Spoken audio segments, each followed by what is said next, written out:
Olá, vamos dar início à nossa leitura do dia. Estamos no 13º dia da leitura da palavra e as escrituras do dia hoje são Gênesis capítulo 28, do versículo 1 ao capítulo 29, versículo 35.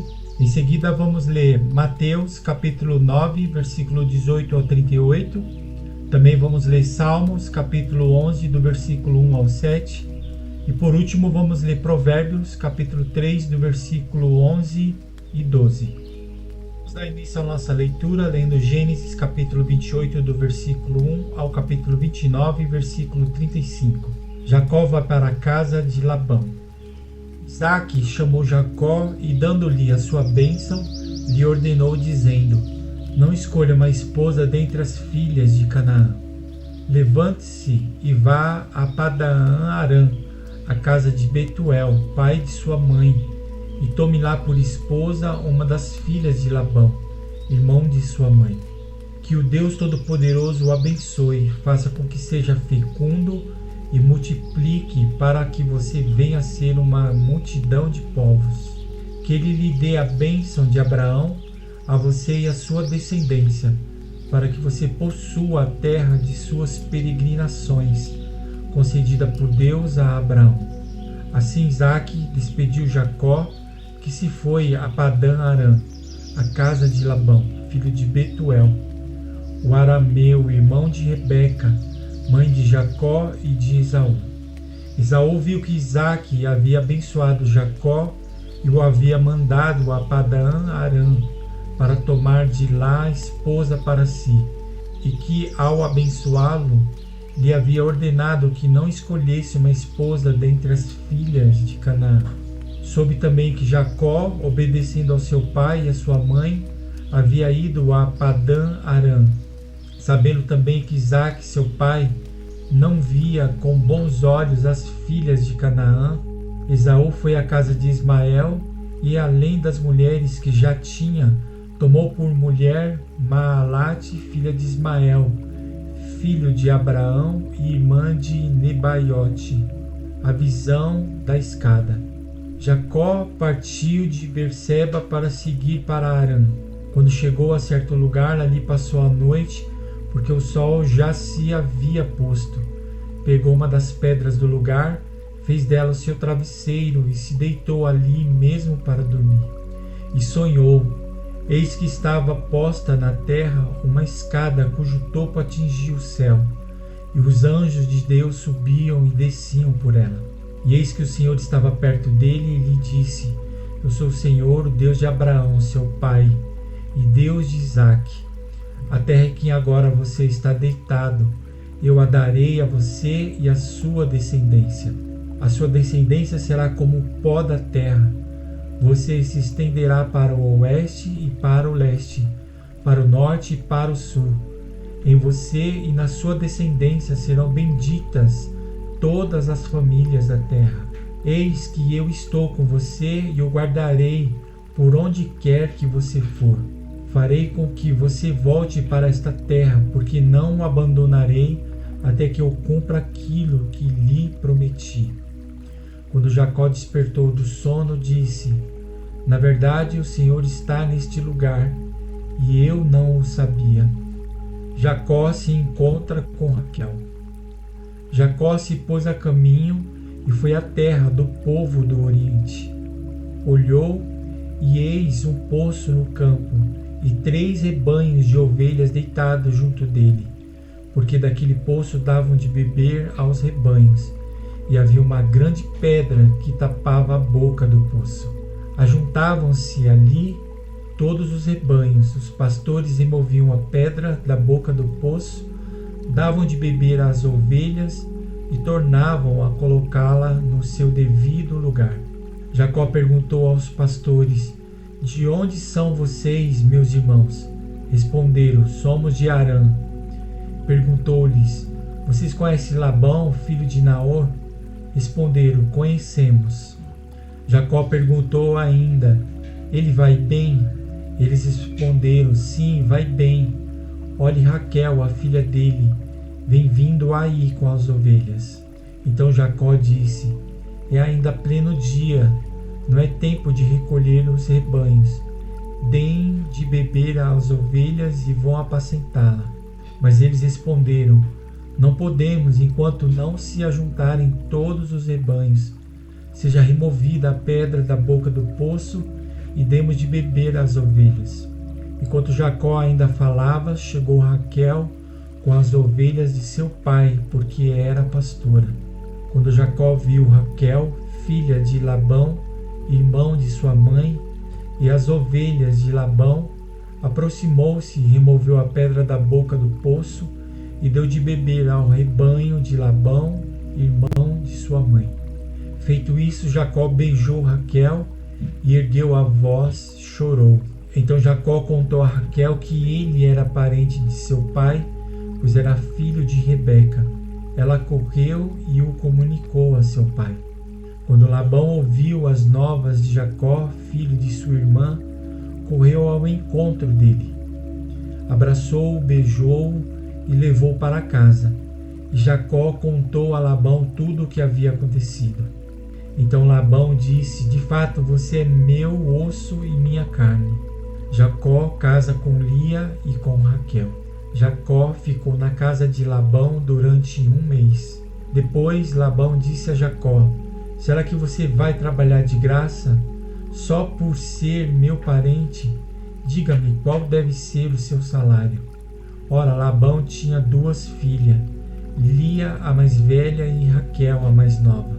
Lia tinha uns olhos sem brilho, porém Raquel era bonita e formosa.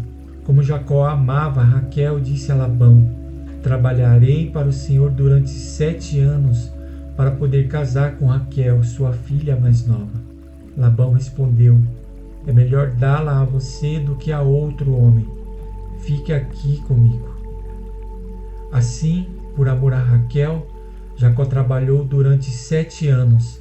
Esses anos lhe passaram como poucos dias, pelo muito que a amava. Então ele disse a Labão: dê-me a minha mulher, pois já venceu o prazo para que eu me case com ela. Assim Labão reuniu todos os homens do lugar e deu um banquete. À noite ele trouxe Lia, sua filha, e a entregou a Jacó. E eles tiveram relações. Labão tinha dado a sua serva Zilpa para que fosse serva de Lia, sua filha. Ao amanhecer, Jacó viu que era Lia, por isso disse a Labão: o que é isso que o Senhor fez comigo? Não é verdade que eu trabalhei por amor a Raquel? Por que então o Senhor me enganou? Labão respondeu: em nossa terra não se costuma dar em casamento a mais nova antes da primogênita. Complete a semana de festa de casamento da primogênita, depois daremos a você também a outra, pelo trabalho de mais 7 anos que você ainda me servirá. Jacó fez o que Labão pediu e completou a semana de festa da primogênita. Depois Labão lhe deu por mulher a sua filha Raquel. Labão tinha dado sua serva Bila para que fosse serva de Raquel, sua filha. Jacó teve relações também com Raquel. Ele amava Raquel mais do que amava Lia e continuou trabalhando para Labão durante mais 7 anos. Os filhos de Jacó. Quando o Senhor viu que Lia era desprezada, fez com que ela fosse fecunda, ao passo que Raquel era estéril. Assim Lia ficou grávida e deu à luz um filho, a quem deu o nome de Ruben, pois disse: o Senhor viu a minha aflição, por isso agora meu marido vai me amar. Ela ficou grávida outra vez e deu à luz um filho e disse: o Senhor ouviu que eu era desprezada e me deu mais este filho, e deu-lhe o nome de Simeão. Lia ficou grávida ainda outra vez e deu à luz um filho e disse: agora desta vez o meu marido se unirá mais a mim, porque lhe dei à luz 3 filhos. Por isso lhe deu o nome de Levi. Mais uma vez ela ficou grávida e deu à luz um filho. Então disse: desta vez louvarei o Senhor, e por isso lhe deu o nome de Judá. E depois disso não teve mais filhos. Agora vamos ler Mateus capítulo 9, do versículo 18 ao 38. O pedido do chefe da sinagoga. Enquanto Jesus lhes dizia estas coisas, eis que veio um chefe da sinagoga, aproximando-se, o adorou e disse: minha filha morreu agora mesmo, mas venha impor a mão sobre ela e ela viverá. E Jesus se levantou e o seguiu juntamente com os seus discípulos. A cura de uma mulher enferma. E eis que uma mulher que durante 12 anos vinha sofrendo de uma hemorragia, veio por trás de Jesus e tocou na borda da capa dele, porque dizia consigo mesma: se eu apenas tocar na capa dele, ficarei curada. Então Jesus, voltando-se e vendo-a, disse: coragem, filha, a sua fé salvou você. E desde aquele instante a mulher ficou sã. A ressurreição da filha do chefe da sinagoga. Tendo Jesus chegado à casa do chefe e vendo os tocadores de flauta e o povo em alvoroço, disse: saiam daqui, porque a menina não está morta, mas dorme. E riam-se dele. Mas quando o povo tinha sido colocado para fora, Jesus entrou, tomou a menina pela mão e ela se levantou. E a notícia desse acontecimento se espalhou por toda aquela terra. A cura de 2 cegos. Saindo Jesus dali, 2 cegos o seguiram, gritando: tenha compaixão de nós, filho de Davi. Quando ele entrou em casa, os cegos se aproximaram e Jesus lhes perguntou: vocês creem que eu posso fazer isso? Eles responderam: sim, Senhor. Então Jesus tocou nos olhos deles, dizendo: que se faça com vocês conforme a fé que vocês têm. E os olhos deles se abriram. Jesus, porém, os advertiu severamente, dizendo: tenham cuidado para que ninguém fique sabendo disto. Eles, porém, saíram e espalharam a notícia a respeito de Jesus por toda aquela terra. A cura de um mudo endemoniado. Quando eles saíram, eis que trouxeram a Jesus um mudo endemoniado. E assim que o demônio foi expulso, o mudo passou a falar, e as multidões se admiraram, dizendo: jamais se viu tal coisa em Israel. A compaixão de Jesus. E Jesus percorria todas as cidades e aldeias, ensinando nas sinagogas, pregando o evangelho do reino e curando todo tipo de doença e enfermidade. Ao ver as multidões, Jesus se compadeceu delas, porque estavam aflitas e exaustas, como ovelhas que não têm pastor. Então Jesus disse aos seus discípulos: a seara é grande, mas os trabalhadores são poucos. Por isso peçam ao Senhor da seara que mande trabalhadores para a sua seara. Agora vamos ler Salmos, capítulo 11, do versículo 1 ao 7.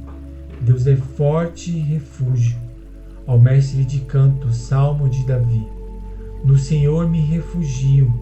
Como então vocês dizem a minha alma: fuja como o pássaro para o seu monte, porque eis aí os ímpios armando os seus arcos, colocam a flecha na corda para as escondidas dispararem contra os retos de coração. Ora, se forem destruídos os fundamentos, que poderá fazer o justo? O Senhor está no seu santo templo. Nos céus o Senhor tem o seu trono. Os seus olhos estão atentos. As suas pálpebras sondam os filhos dos homens. O Senhor põe à prova o justo e o ímpio, mas ele abomina o que ama a violência.